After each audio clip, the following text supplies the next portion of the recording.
cerita anak Ghazali, kebaktian demi kasih sayang dia kepada anak dia. Dan orang yang menanggung penderitaan akibat sesuatu perbuatan, akhirnya dia juga yang menjadi korban. Dia kata itu kan. Dan begitu juga manusia yang kematian akibat daripada nahas, kemalangan, malapetaka dan sebagainya, itu juga disebut sebagai korban. Jadi tuan-tuan dan puan mata Allah sekalian, itu nak cerita pasal korban Aidiladha, kita dah dengar itu. Cuma malam ni kita nak cerita tentang berkorban apa saja dalam segenap aspek kehidupan kita. Kalau kita tengok semalam memang betul, 2 hari lepas dan semalam kita menyambut Aidiladha, sampailah sekarang siang tadi pun masih ada. Tadi pun lepas solat tadi pun imam terus saja bertakbir, takbir raya, yang mana umat Islam menyambut Aidiladha ini bagi memperingati peristiwa besar. Sebenarnya pengorbanan itu satu hal, tapi yang paling kita kena faham kenapa agaknya pengorbanan itu diberikan kepada kita. Kenapa agaknya? Kalau kita tengok Nabi Ibrahim diuji, suruh sembelih anaknya. Kenapa dikatakan susah untuk Nabi Ibrahim? Kenapa dikatakan sepatutnya itu satu ujian yang besar pada Nabi Ibrahim? Kenapa? Pada Nabi Ibrahim dia buat, dia taat, Nabi Ismail tu taat, tapi kenapa cerita itu sebenarnya susah nak dilakukan kalau orang yang lain? Kerana pertama, Nabi Ibrahim berkahwin bukan senang nak dapat anak. Yang berpuluh tahun kahwin dapat anak nama Ismail. Itu pun tak dapat duduk sekali. Nabi Ibrahim menjelajah, berdakwah, tinggalkan anak dari isteri dia. Akhirnya bila dah dapat duduk, dapat bersama-sama bermanja, baru nak rasa kasih sayang, tiba-tiba dapat perintah daripada Allah suruh sembelih anak dia untuk korban. So bukan satu perkara yang mudah. Nak beritahu berkorban ni sepatutnya bukan satu perkara yang senang. Contohlah, kita keluar duit, kita masuk duit dekat dalam tabung, kita masukkan RM1, RM1 yang tak ada masalah kat kita. Mungkin itu dianggap satu sedekah, tapi tidak cukup untuk jadi satu pengorbanan. Pengorbanan ni mesti terasa susah. Itu sebab dalam surah Ali Imran ayat 100, ada ayat 92 tu. Surah Ali Imran ayat 92, Allah Ta'ala beritahu apa? Belum sempurna kebajikan seorang mukmin selagi mana dia tidak menginfakkan sebahagian daripada harta yang dicintai. Kata nak. Jadi kalau masjid ni macam ni punya ramai lah, katalah seorang bagi RM10, RM5, RM1, sedekah satu malam sepatutnya dapat lebih kurang berapa? Lebih kurang berapa lah? Kita anggarkan dalam ni, malam ni kita boleh dapat RM7,000 lah. Contoh satu malam dapat RM7,000. Tapi kalau malam-malam yang lain, kalau setakat dapat RM2,000, tak ada apa. Sebab dah biasa RM7,000. Faham? Jadi ujian tu mesti ada rasa susah dekat orang, kan?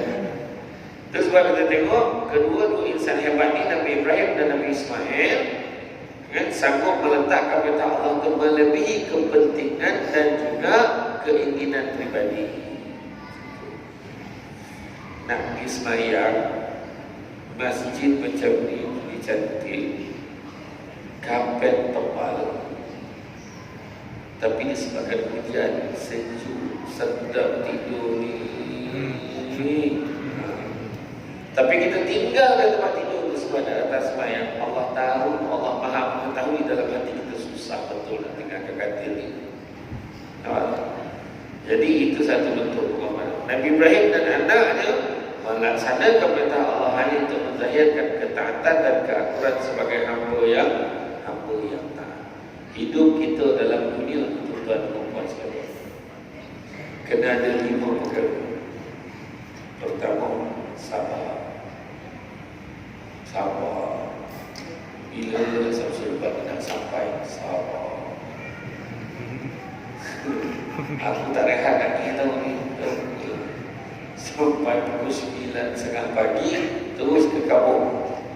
Jalan darat lagi. Tapi dulu Yang paling best sekali waktu jalan Cambodia tu belum siap. Saya ikut jalan tu pergi ceramah di Sri Aman daripada Kuching sampai dalam tengah hari tu, sampai dekat Masjid Sri Aman tu memang tinggal nak ceramah saja, nak buka puasa, bulan puasa. Berzikir sepanjang perjalanan. Jalan Cambodia belum siap. Jalan Cambodia Allah. Ui, Allah Ta'ala saja yang tahu betapa menderita di dalam kereta tersebut. Walaupun kereta tu kereta agak besar kan, tetap kita berasa ya Allah. Sampai-sampai di Masjid Sri Aman berbuka puasa, tahu di bahagian apa? Opor-opor dekat mungkin orang sini okey kalau dah biasa makan. Samsul lepas tak biasa makan saya pun rasa sikit bolehlah, tapi saya makan sikit aja. Lepas tu Ustaz bubur pedas Sarawak sampai isyak tak ikut pedas. Tak pedas pun, nama ni bubur pedas tak pedas. Tadi saya singgah ada satu kedai makan dekat Sariki, kedai makan nasi ayam penyet, sambal lebih, tak pedas sama. Saya kata boleh tak bawa keluar sambal yang pedas sikit? Bawa tak kita kena order dulu, sebab bukan semua orang boleh makan pedas ni. Faham? Dia keluar tak pedas. Macam tu lah kan. Lepas tu jadi saya makan bubur tu sikit, bubur pedas Sarawak tu pun sikit. Ustaz, sikit dia makan. Saya memang buka puasa memang tak makan banyak ayam. Malam tu juga balik ikut jalan menyeksa tu balik. Sampai dekat pasar satu balon di kolong mak merah 5 pinggan malam tu. Itulah. Itu korban tahu. Sebab susah kan. Macam tadi kan saya sampai bagus masjid, dia bawa saya berehat dulu. Saya dah jamak dari Rusia, bawa masuk berehat dulu. Seorang tu je tanya, Ustaz nak minum apa-apa? Jangan tanya, hidang aja lagi. Kau tahu tak azab aku nak sampai sini? Hidang aja tanya. Takkan saya nak kata, boleh takkan nak cakap tu. Saya kata tak apalah. Ini betul lah, air ni mana bagi aku. Hari ni. Tapi tak apa, kita yakin selepas ceramah ni tentu ada sesuatu.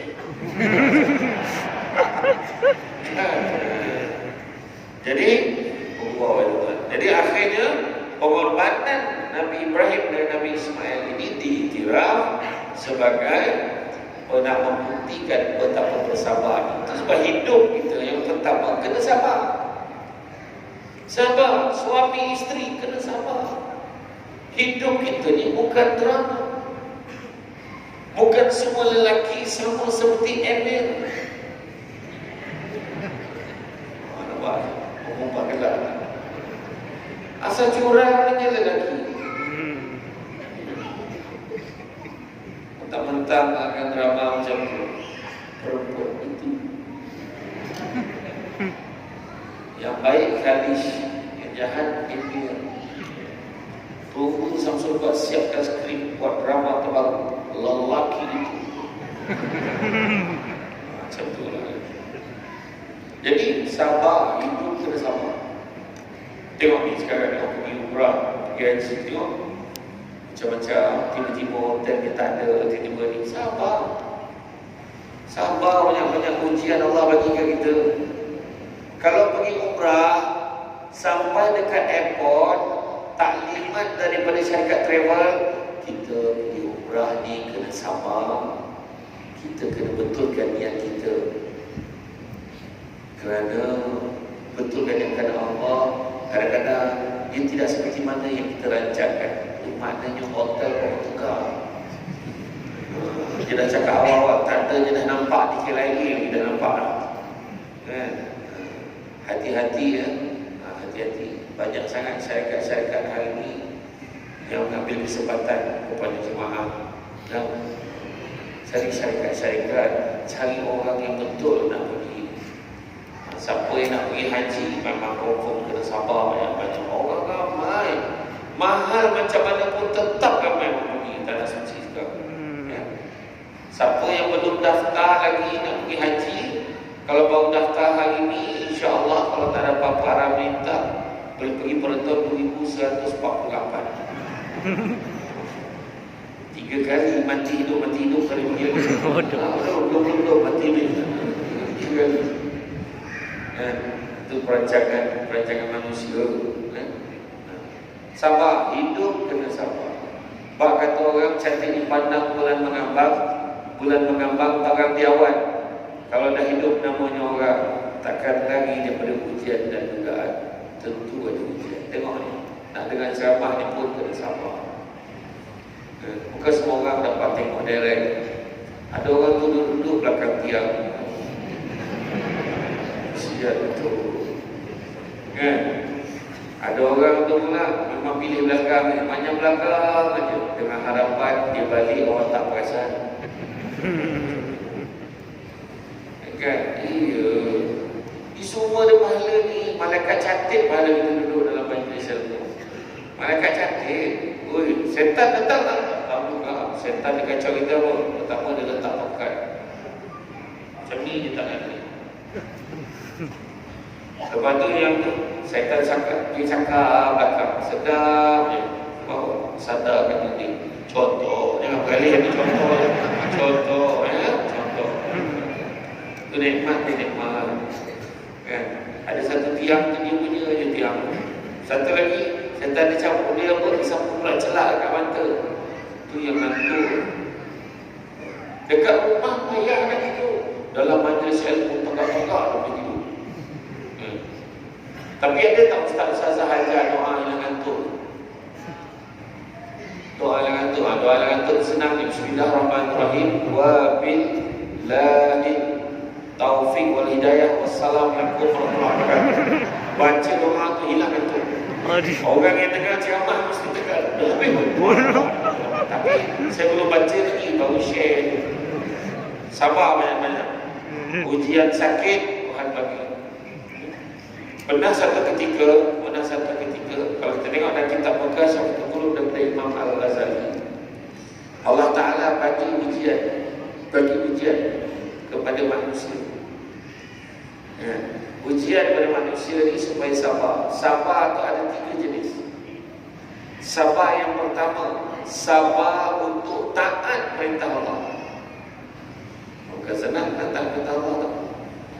Tengok waktu semayang bukannya banyak kali pun, 5 kali je saja.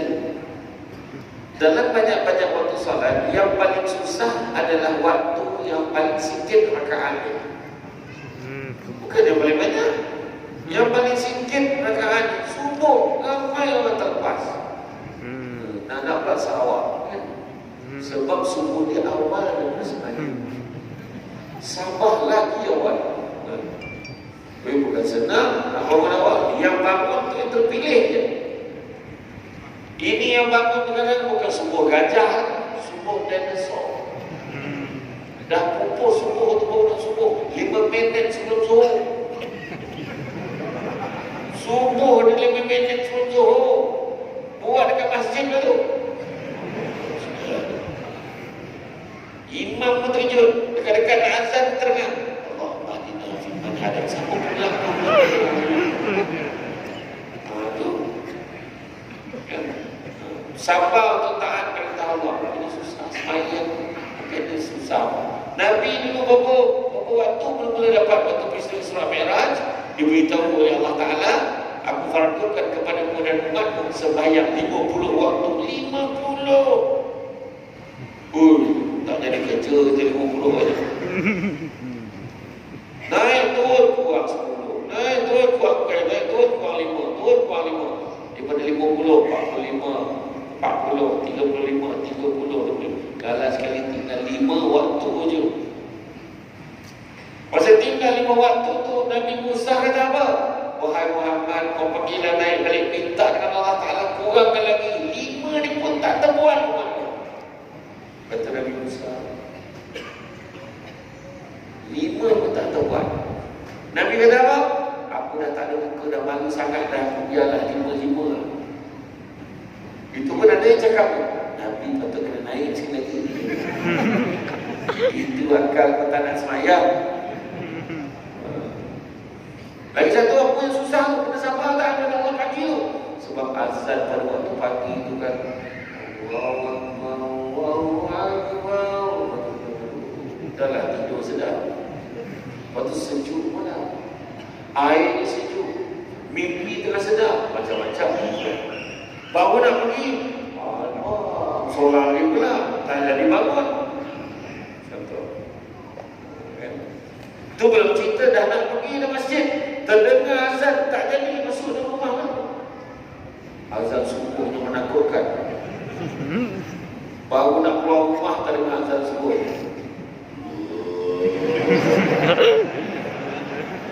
Ya apa kan? Jangan pakai suara base kan?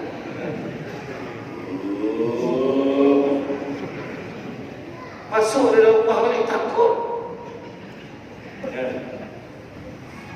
Pagi-pagi subuh, Allahu Akbar, Allahu Akbar. Macam tu. Kalau maghrib, Allahu Akbar,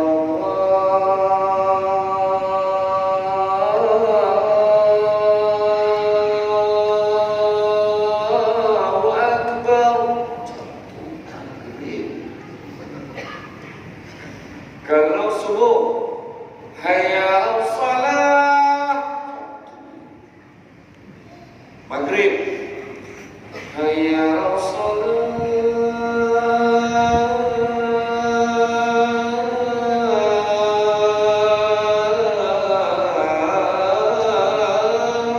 Itu adalah benda dia. Sempat dah main bola tu lagi balik nak sembahyang.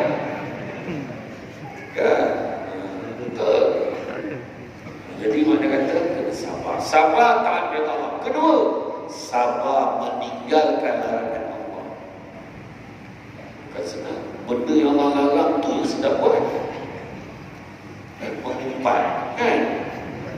Kan sedap makan daging saudara sendiri. Kan? Dia kalau mengumpat ni, yang paling dahsyat sekali, lagi rendah volume dia, lagi sedap.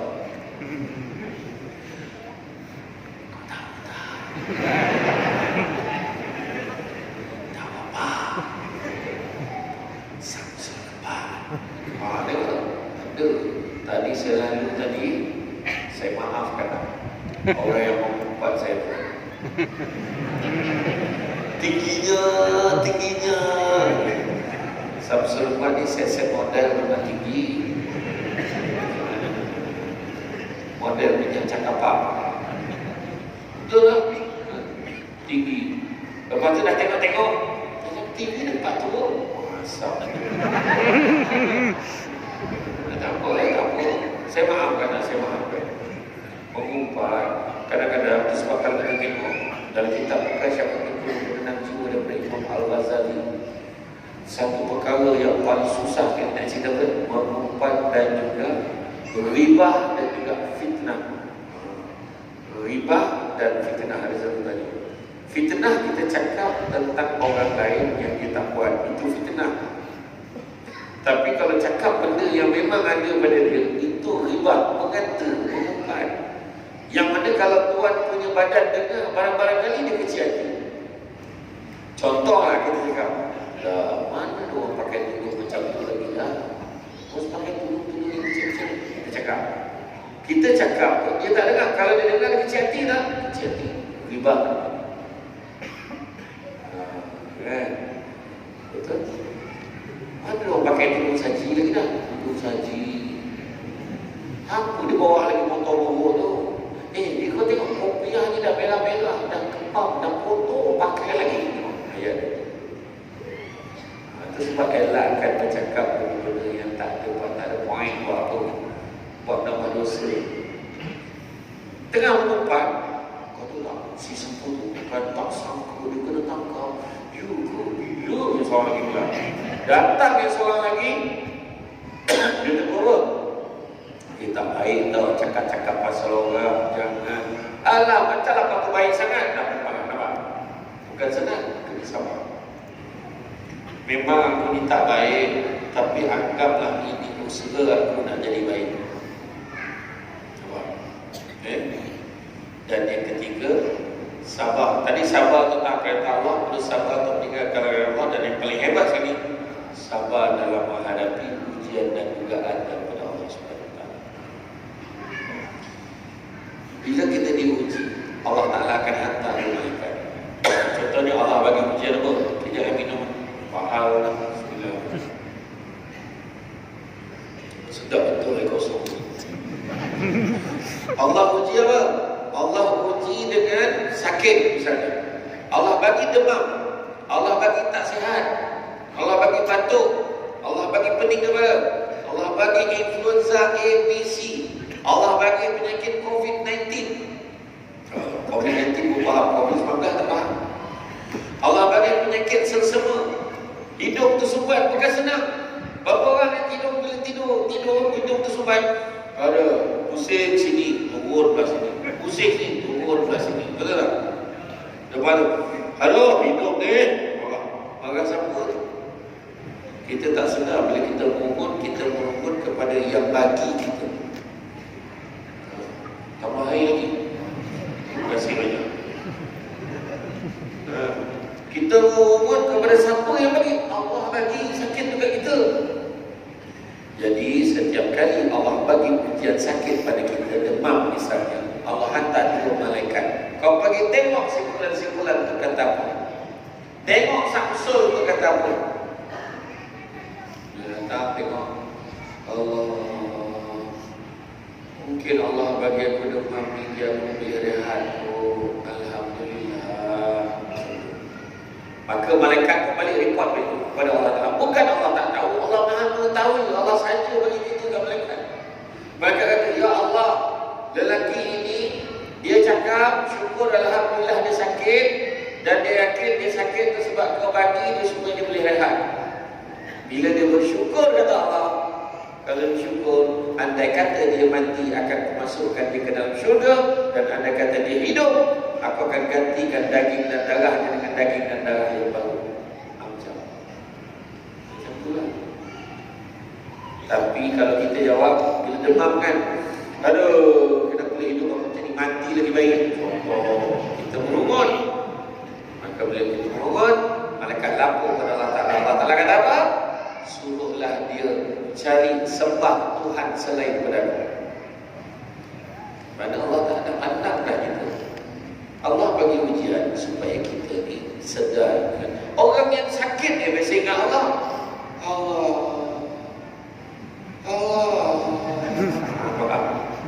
Kan? Hari lain tak ada melainkan Allah. Apa tak? Kan? Jadi mana kata sabar. Yang kedua, yang kena ada dalam hidup kita ni, syukur. Walaupun sikit syukur, tapi kenapa manusia tak bersyukur? Kenapa manusia tak bersyukur? Allah Ta'ala sebut dalam surah Ibrahim ayat 7, la in syakartum la azidannakum wa la in kafartum inna azabi lasyadid. Kalau kamu syukur, aku akan lipatkan gandakan, tambahkan. Tapi kalau kamu kufur, azabku amatlah pedih. Tapi kenapa manusia tak bersyukur? Kenapa? Dan manusia yang paling ramai sekali tak bersyukur adalah perempuan. Oh, dia marah. Bukan perempuan sini, tempat lain.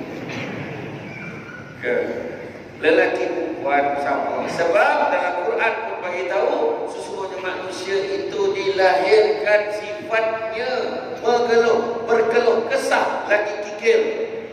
Manusia ni mengeluh aja hidup ni. Mengeluh dan kikir. Apa maksud kikir? Kedekut.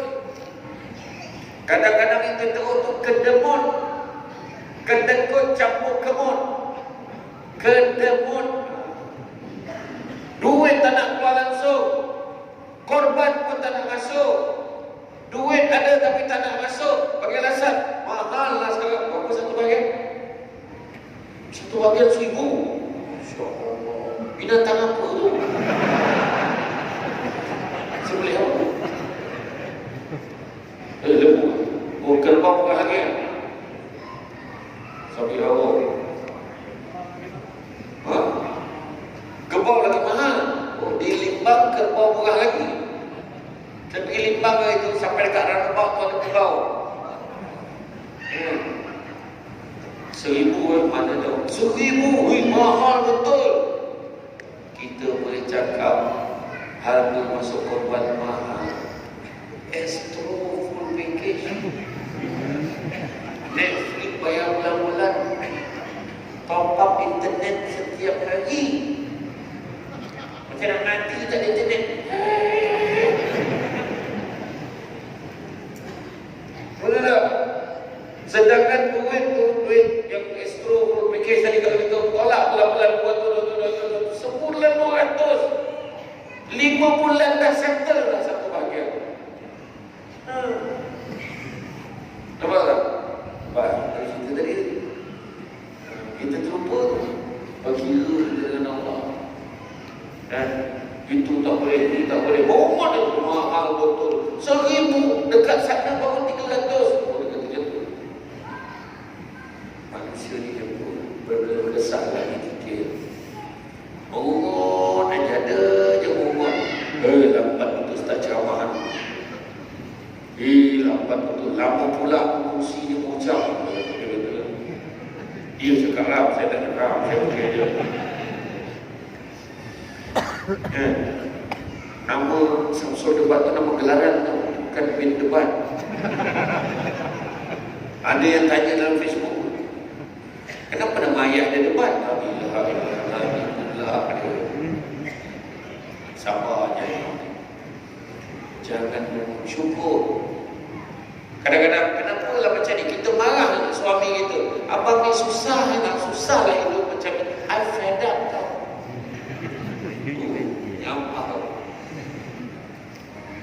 Orang semua bercuti pergi sana pergi sini. Kita sibuk. Suami menjawab, wahai istriku permaisuri hati, biarpun kita bercuti di sini, yang penting aku sentiasa berada di sisi. Satu. Apa guna kalau dia berjalan jauh-jauh tapi suaminya tiada?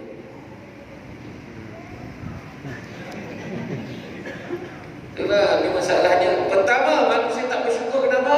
Manusia tak bersyukur. Pertama, sibuk tengok apa yang orang lain ada sampai terlupa apa yang kita ada. Di seronok dia pakai kereta besar. Bila lah aku nak pakai kereta besar? Dapat kunci kereta besar, seronok. Tapi waktu bayar kali pertama dah tak seronok. Betul.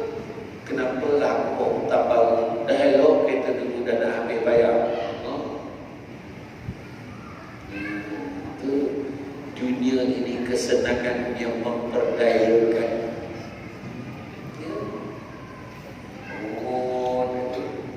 Bila nak tukar kereta baru tak apa pun. Nak rumah baru. Rumah makin besar, orang makin tak ada. Dalam rumah tu bukan makin lama makin ramai. Anak seorang demi seorang keluar tinggalkan rumah. Seorang masuk asrama, seorang masuk universiti, masuk kolej. Lepas tu bila dah kahwin lagi tak nak duduk dengan kita. Sudahnya rumah kita ada 7 bilik. Orangnya kita berdua saja dengan isteri kita. Bergema rumah. Abang.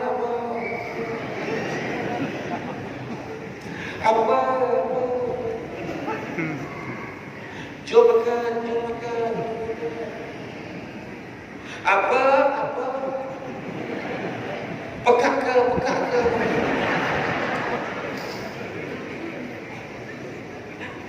Fenomena akhir zaman, rumah makin besar, orang makin tak ada.